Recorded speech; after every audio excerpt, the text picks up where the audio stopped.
Assalamualaikum warahmatullahi wabarakatuh. Selamat pagi anak-anak. Bagaimana kabar kalian hari ini? Semoga kalian semua senantiasa dalam lindungan Allah Subhanahu wa taala, sehingga dapat senantiasa mengikuti pelajaran jarak jauh dengan semangat.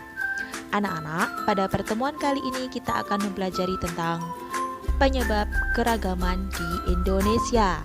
Namun, sebelum pelajaran dimulai, jangan lupa terlebih dahulu untuk berdoa agar apa yang kita pelajari bermanfaat di dunia dan akhirat. Amin, amin, ya robbal alamin.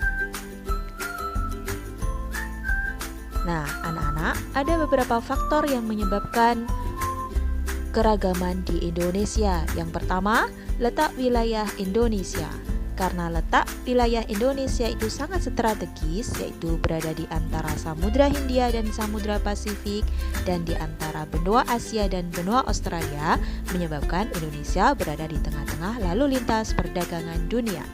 Sehingga banyak bangsa asing yang mempengaruhi keragaman Indonesia.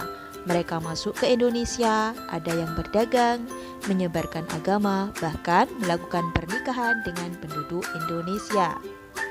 Yang kedua, bentuk negara kepulauan. Keadaan geografis Indonesia merupakan wilayah kepulauan yang terdiri atas 13.466 pulau. Karena banyaknya pulau inilah menyebabkan penduduk Indonesia tersebar dengan berbagai keragaman, baik budaya, bahasa, atau agama. Mereka yang mendiami pulau-pulau membawa budaya mereka masing-masing. Dan yang ketiga adalah perbedaan kondisi alam. Karena setiap pulau dibatasi oleh lautan dan Indonesia merupakan negara vulkanis dengan banyak pegunungan, baik gunung berapi maupun bukan berapi, menyebabkan penduduk Indonesia memiliki keragaman pekerjaan untuk mempertahankan hidupnya. Seperti penduduk daerah pesisir, mereka banyak memanfaatkan lautan untuk mempertahankan hidup mereka. Ada yang bekerja sebagai nelayan. Kemudian untuk penduduk yang daerah pegunungan, mereka memanfaatkan pegunungan untuk mempertahankan hidupnya sebagai perkebunan, bahkan sebagai peternakan. Yang keempat, perbedaan sosial wilayah. Masyarakat Indonesia yang tinggal di kota dan di desa itu memiliki kehidupan yang berbeda. Masyarakat desa biasanya masih memegang teguh budaya tradisional, berbeda dengan masyarakat kota yang sudah mulai meninggalkan budaya tradisional dan berganti dengan budaya-budaya modern. Kemudian yang kelima adalah keadaan transportasi dan komunikasi. Kemajuan dan keterbatasan sarana transportasi dan komunikasi dapat mempengaruhi perbedaan masyarakat di Indonesia. Sarana transportasi dan komunikasi yang maju dapat memudahkan masyarakat untuk berkomunikasi dan berinteraksi dengan masyarakat lain, sehingga mereka dengan mudah menerima budaya-budaya dari luar untuk mengembangkan budaya mereka masing-masing. Nah, hal demikian berbeda dengan masyarakat yang tinggal di daerah pedalaman yang masih sulit mendapatkan sarana transportasi dan alat komunikasi yang modern dengan mudah. Akhirnya mereka mempertahankan budaya-budaya lama dan budaya mereka tidak bercampur dengan budaya-budaya lain. Kemudian yang keenam adalah sikap masyarakat terhadap perubahan. Keterbukaan masyarakat terhadap budaya baru itu sangat mempengaruhi keberagaman budaya di Indonesia, terutama masyarakat perkotaan yang sangat mudah sekali menerima budaya asing hingga terciptalah budaya baru. Namun, dengan saling menghargai dan menghormati keragaman budaya yang ada, maka keragaman tersebut akan menjadi kekayaan Indonesia dan masyarakat Indonesia akan hidup damai. Nah, anak-anak, bagaimana upaya mencegah kepunahan bahasa daerah kita? Karena Indonesia tadi kan terdiri dari negara kepulauan, tentunya Indonesia memiliki banyak sekali bahasa daerah. Namun, seiring dengan perkembangan zaman, bahasa daerah sudah bercampur dengan bahasa lain, sehingga bahasa daerah hampir saja punah. Bahkan banyak yang tidak mengetahui bahasa mereka sendiri.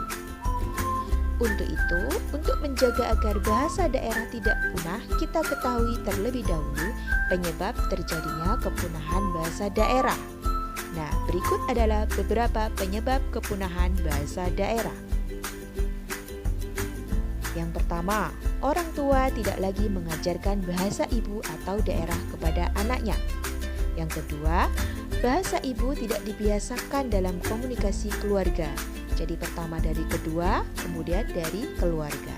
Yang ketiga, ketertarikan generasi muda untuk mempelajari bahasa asing.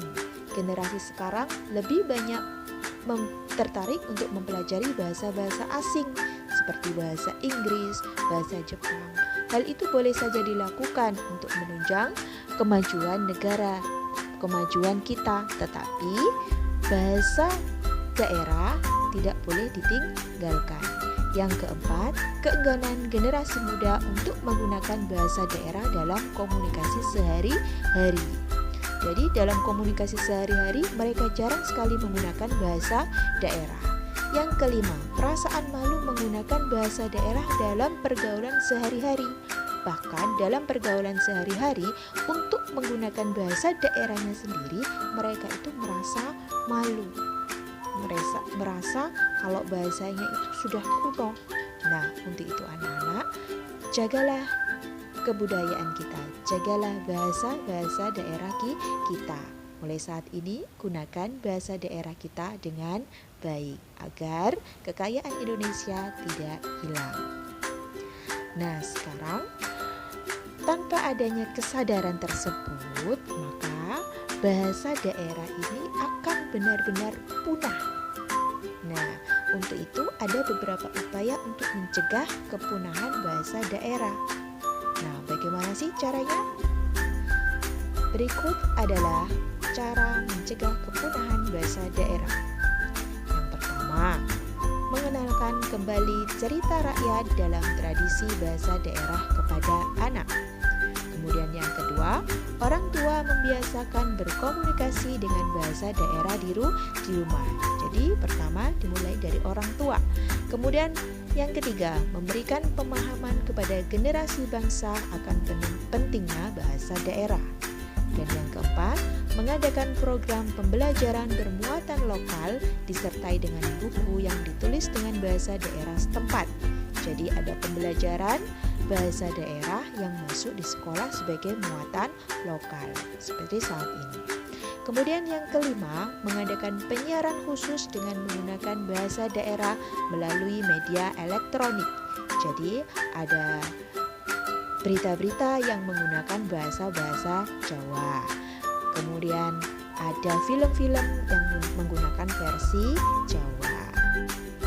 Demikian untuk pembelajaran kali ini anak-anak. Cintai negeri kita dengan mempertahankan budaya-budaya kita. Oke, guru akhiri dengan ucapan wassalamualaikum warahmatullahi wabarakatuh. Semangat belajar.